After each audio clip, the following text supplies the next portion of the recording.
Welcome to Satya Siddhant Ved Swadhyay. Subscribe for Ishwar and तो चलिए प्रारंभ करते हैं। देखो कहा गया कि इसमें 18 प्रकार के यज्ञ और उनके फल और अग्निष्टोमादि यज्ञ जो भाव और उनके एक तरह से नाम क्या है, भाव से में कैसे यज्ञ हो जाते हैं। अर्थात तो दीक्षिणाय यज्ञ दीक्षित भूमि होता है, एक होता है प्राय करके, वह यज्ञ हमारे साथ था, प्राय करके उस यज्ञ ने हमारे लिए हित किया था। तो अर्थात तो उसके प्राय हित भाव को अगर स्मरण, उसके हित भाव को स्मरण रखेंगे तो एक तरह से प्रायणीय यज्ञ होगा। तो उसका देवता कौन होगा? अखंड शक्ति, अर्थात वह आगे भी फिर वह भाव हमारा हित ही करेगा।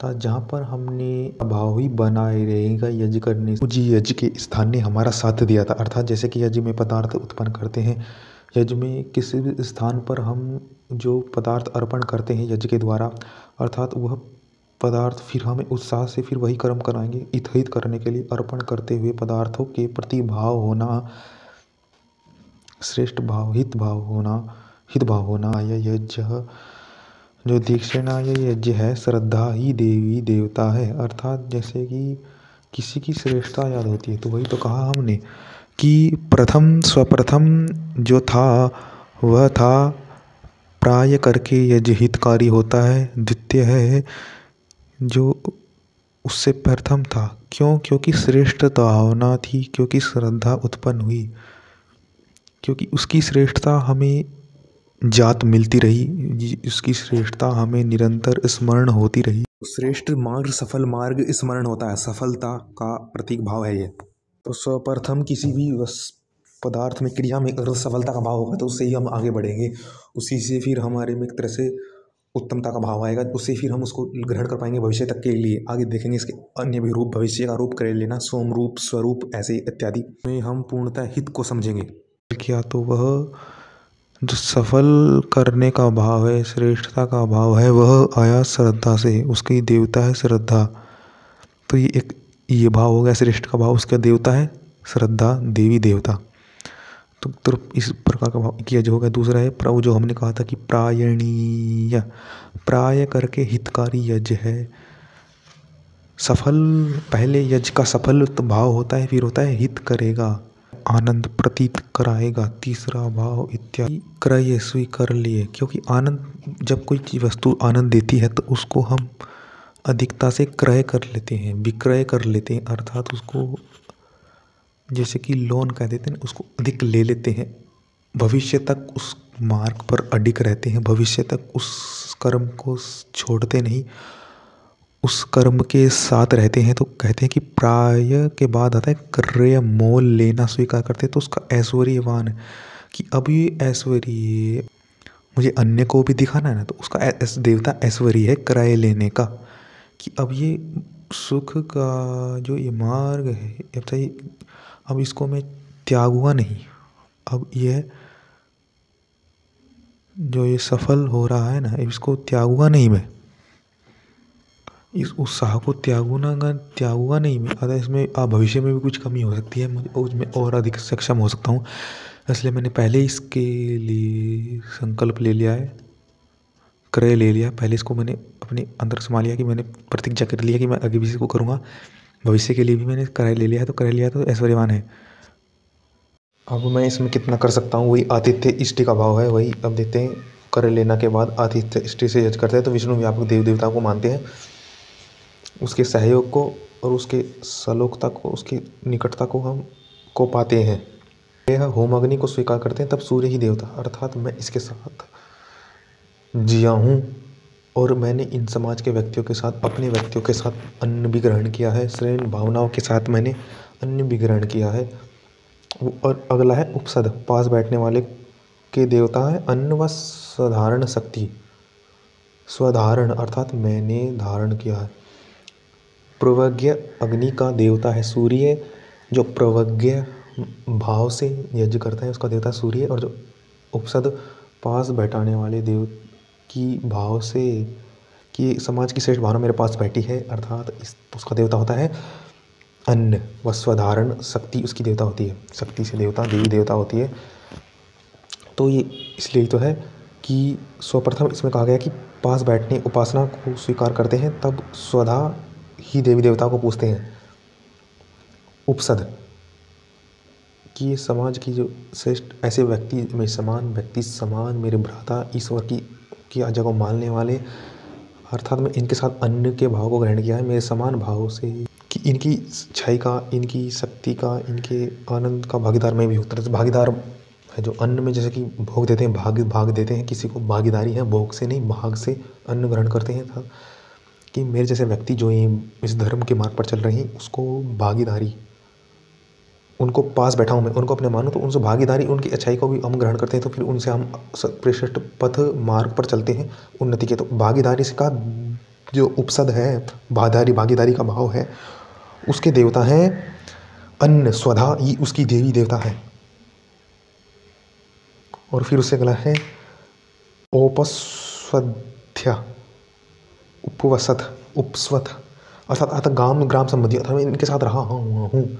अब जो जिनके साथ मेरी भागीदारी, जिनकी मेरे साथ बनती है, उन व्यक्तियों के मेरे से संबंध है, जिनसे मेरी मित्रता है, समान विचार है, तो उनको मैंने ग्राम में रहा, आदान प्रदान विचारों का किया, आदान प्रदान वस्तुओं का किया, पदार्थों का किया, जिससे कि श्रेष्ठ कल्याण की, आदान प्रदान भावों का, विचारों का, पदार्थों का किया, जिससे कि वह जल और सोम, शांति व अग्नि, प्रकाश जीवन में उसके देवी देवता, उन्नति, प्रकाश जीवन में जल व सोम रहे, वह अग्नि और सोम जीवन में रहे उन्नति के, तो उसका देवी देवता है अग्नि सोम, ग्राम संबंधित भाव का।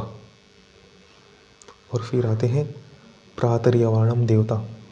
फिर जब प्रातः लोग यज्ञ करते हैं, फिर जब गांव वस गया, फिर हुआ सुबह, फिर सुबह को सब गुणगान करने लगे एक दूसरे के, जिससे कि फिर वह प्रातःकाल करते हुए,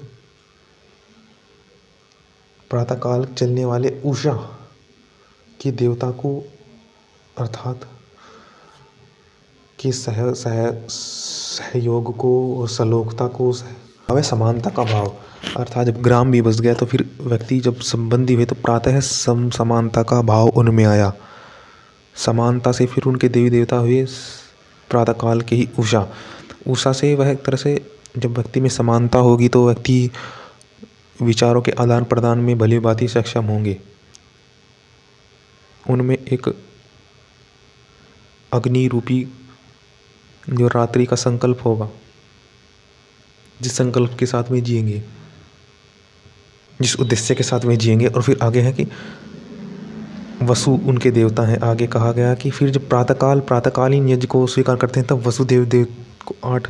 फिर कहा कि जो हमारी जो अन्न है, जो प्रकृति है, इसका उत्तरदायित्व भी तो हमारा ही है। फिर उत्तरदायित्व के रूप में वसु देवता है। उत्तरदायित्व क्या है? उत्तरदायित्व प्रातःकालीन यज्ञ अर्थात सुख के भाव का उत्तरदायित्व हमारा है, सबका है। तो उसके लिए हम प्रातःकालीन सब यज्ञ में एकत्रित बैठे, क्योंकि हम सब गाँववासी, गाँव के साथ संबंधित हैं, हमारे विचार प्रदान समान है। तो हम उस उत्तरदायित्व व्यवहार को जन जन तक विस्तारित करें। अब जो हमें संकल्प लिया है उसका उत्तरदायित्व है कि हमारे उस सुख के भाव को आगे निरंतर ऐश्वर्य को प्रदान करें, ऐश्वर्य को विस्तारित करें। अब उस विस्तारित के भाव का देवता है वसु देवता। ऐसे ही अन्य अन्य देवता हैं इसमें। अन्य 2 पैर के जिसको स्वीकार करते हैं रुद्र देवता, अन्य तृतीय सवन में 3रे पैर में जो स्वीकार करते हैं तो आदित्य देवता। और जब जब जिसको अंतिम समाप्त यज्ञ कर लेते हैं उसके बाद यज्ञ का स्नान करते हैं तो वैसे का यज्ञ अंत स्नान बड़े बड़े यज्ञ में करते हैं, काफ़ी चलता है। जब तब वरुण देव जल ही देव उनको पूछते हैं। जब यज्ञ से शुद्ध हो गए तो यज्ञ को शुद्ध के भाव को, शांति के भाव को, क्योंकि मैं शुद्धता की बात आते हैं। फिर दोषों को, उसमें कुछ दोष तो होते हैं जो व्यक्ति समान रहते हैं, समान रह करके कर्म करते हैं तो उनमें स्वयं दोष पनपता है, जो स्वयं उसकी आत्मा में दोष उत्पन्न होते हैं, विचारों का हम रहते हैं। क्योंकि अंत में कुछ हमें और अधिक तीव्रता से करना पड़ता है, क्योंकि जो गुण रह गए उन गुणों में को में अवगुण में न बदले, इसलिए उसको कहते हैं कि वरुण देवता जल के साथ तो हम अंत तक शुद्ध कर, अंतिम में शुद्ध कर कि अंत में हम भाव से एक समान रह पाए। अंत में सब हमारे भाव एकत्व हो जाएं, सब गुण एकत्व हो जाएं, गुण कर्म स्वभाव एकत्व भाव। यही कहा गया है कि वह अवभरत यजांत अंत में स्नान को वे स्वीकार करते हैं, तब वरुण देव देवता को सहवास को में पाते हैं जो उसको स्वीकार करते हैं। अब कहा आगे उदयनीय इष्टि। उदय हो गया तो उस खंडित शक्ति देवता को पूछते हैं, अदिति देवी देवता होती है। और उससे आगे है अनुबंध इष्टि से यज करते हैं तो मित्र वरुण प्राण और अपान देव देवता को पूछते हैं। पहले प्रकृति चल रहा था और आंतरिक यज चल रहा है, प्राण अपान, तो इसके देवी देवता होते हैं। जब अनुबंध इष्टि अर्थात ध्येय से अंतरिक्ष, आकाश और फिर चंद्रमा की भांति कि जो हमारे सब विचार है, हमें उस शक्ति का, आनंद का अनुभव हो रहा है। प्राण अपान, हम हर दुविधा में से दुख नहीं हो रहे, दुख सुख की ओर जाते हैं, सुख के भाव को, दुख के भाव को निर्मित करते हैं, सुख भविष्य में सुख, दुख सुख के भाव को जाते हैं। तो उससे ही तो कहा कि अनुबंधा इष्टि से प्राणापान, कि हमें दुख सुख के लिए कर रहा हूँ, सुख के लिए आगे भी कर रहा हूँ ना, इसलिए तो प्रयास है कि प्रथम ये प्रयास भी, आज भी प्रयास सुख का है, आगे भी, वर्तमान में, भविष्य में भी तो वही है कि दुख हो भले परंतु सुख मिलना ही है। प्रकाश, अंधकार के बाद प्रकाश आना ही है, तो वह भाव है प्राणापान देवी देवता किसके, अनुबंध इष्टि से यज करते हैं। यानी अनुबंध दोनों सब बंधन अपना बंध करते हैं, बंधुत्व, कि हम सबको एक दूसरे को दुख भी दें परंतु सुख के बात हैं हमारे लिए, हम भी प्रयास करें जीवन में कल्याण के हेतु, जानने के लिए तो जानने हेतु को प्रयास करते हैं, तो ज्ञान से ही सुख होता है, तो भविष्य में भी सुख के लिए कर रहे हैं। तो प्राणापान देव तो देव देवता है अनुबंध इष्टि के। फिर त्वष्टा सूक्ष्म देखने वाले हम ऊपर आत्मा की ओर देखते हैं, तो प्राणी आत्मा के साथ यज करते हैं, तो हम फिर आत्मा को देखते हैं, आत्मा हमारी देवी देवता होती है। त्वष्टा ही सूक्ष्म बनाने के लिए जो है ना, वही देवी देवता को ही पूछते हैं, त्वष्टा देव देवता, त्वष्टा अर्थात आत्मा। जब सूक्ष्म को देखते हैं तो उस आत्मा से हम ये देव देवता को मान करके यज करते हैं, वही हमारा अर्पण करते हैं भाव, वही हमारा जिसके लिए देते हैं, जिसे अर्पण करते देव देव के लिए, तो आत्मा के लिए फिर हम हवि देते हैं, और उसी के माध्यम से आत्म से हवि देते हैं, क्योंकि आत्मा को तो आत्म संकल्प चाहिए, आत्मा को अब क्या चाहिए, सत्य का भाव चाहिए, क्योंकि आत्मा से है जो सत्य से, वो कहते हैं शुरू हुआ था श्रद्धा से, अंत में जा रहा है सत्य और स्वर्ग तक जाएगा ये, क्योंकि आत्मा को हवि सत्य से करते हैं कि जो तेरा रूप है उस स्वरूप को जान करके उसमें शांत रहे। सत्य को तो देवी है ना, देवी शक्ति है, व्यवहार कुशल देवता देवी या शक्ति होती है, ग्राह्य पदार्थ। आत्मा सत्य को ग्रहण करती है और असत्य को त्यागती है, फिर उसको स्वरूप को होता है सूक्ष्म देखती है, आत्मा को देखती है, यही जी कर रहे हैं, अंतिम तक जाएगा सत्य तक, फिर उसको श्रेष्ठ इच्छा करते हैं, तब काम श्रेष्ठ इच्छा होती है। दशतिरात्र यज्ञ श्रेष्ठ इच्छा की काम देवता है। जब दशाति या त्रियज्ञ को स्वीकार करते हैं तब श्रेष्ठ इच्छा ही देव देवता होते हैं, और जब उत्तम समाप्ति योग्य इष्टि करते हैं तब स्वर्गलोक को देव देवता को पूजते हैं। सहयोग, पक्के मेल और सहवास एक स्थान में निवास करने को वे पाते हैं, अर्थात देवियों के एक स्थान में जहाँ भी जाएँ आत्मा उनके साथ रहेगी, एक स्थान में निवास करने वाले के साथ में को वे पाते हैं, ईश्वर के साथ को पाते हैं इत्यादि बातें हैं।